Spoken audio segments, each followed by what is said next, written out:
Hi and welcome. This is my quick video on doing a retrofit of an EDM fog light to what is a JDM car.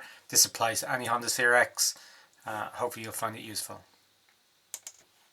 So the first thing you need to get your hands on is the rear light panel from an EDM Honda CRX. Mine is a right hand drive car. This is from a UK car, so the fog light is on the right hand side of the panel. If it's a left hand drive car, it will be on the opposite side. What wasn't as easy to get was the actual fog light switch. This one also came from an EDM car, and it came from a German car. This is a 3-pin switch. There are different versions available, but this only applies for the 3-pin. I can't guarantee what the wiring will be like on any other version. What you also need, apart from the switch, is just a plain relay. Now, some people wire their fog lights directly off the switch. This is not recommended unless you want a minor car fire. Now if we look at the back of the fog light switch, this is very basic as it gets really. So you have 3 pins and you also have a grey section there which contains a light bulb, so it's well worth testing that bulb before you start the install. But your top wire is the earth. The one on the right here we can see is the 12 volt power in. And then you have your 12 volt trigger out, and that's the wire. The trigger wire is the wire you're going to use to get the relay to power on. If you switch the earth and the power in, the light will obviously still work, but the issue you're going to have is exactly what I found out, in that your trigger wire will actually go to ground when you turn the switch on rather than going to 12 volts. And in this case I'm actually going to wire this switch so that it only works if the headlights are on. That's a requirement in the UK, I believe, for the MOT. Not sure about other countries, not sure about here in Ireland either. If we move towards the back of the car, this is not a great quality image. It's taken from a video capture, but you'll see where I very quickly tapped in to the wiring bar just to test this initially.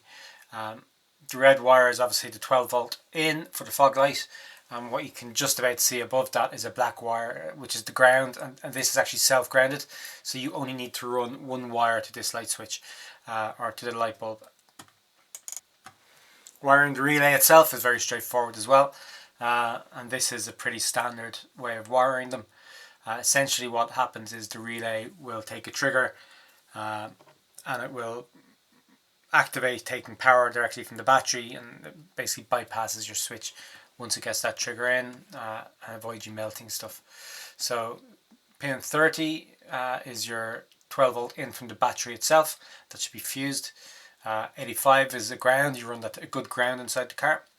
86 is the 12 volts, and that is coming in from the switch, the fog light switch, from the left pin from our previous image.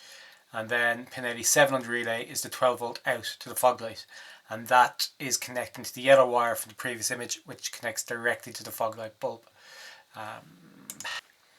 And here up in the cabin with the steering cowl removed is a pretty poor image, but it's quite tight in here. It's difficult to get a good quality image. So what we'll see is some of the wiring has already been tapped into before. Those 2 grey bits, I believe, were from somebody wiring into the indicators for an alarm. They've since been removed.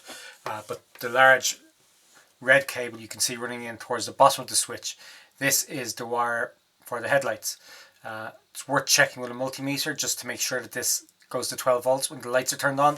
And in my case it did, and that is what I tapped into for the 12 volts going into the fog light switch itself. So here you can see a rough test of the switch just to make sure it's working as expected. So if we try and turn it on and off while the headlights are off, we get nothing. And then once the headlights are turned on, then the switch works as we expect. And this is just an image of our relay just to show how it's been tidied up a bit once we get things working. It's always good to keep things a bit loose until you actually make sure everything is working as expected. And then I like to tape off the individual looms so that it's all kept together. Here's the very last step, which is just testing it once all the wires have been connected up. So you can see the fog light was not functional. Just go back into the cabin, turn it on, and there's no surprises here. This fog light is working fine. So hopefully this was useful for you. I didn't find a whole lot of information online when I was going to do this job, so it's worthwhile having it there.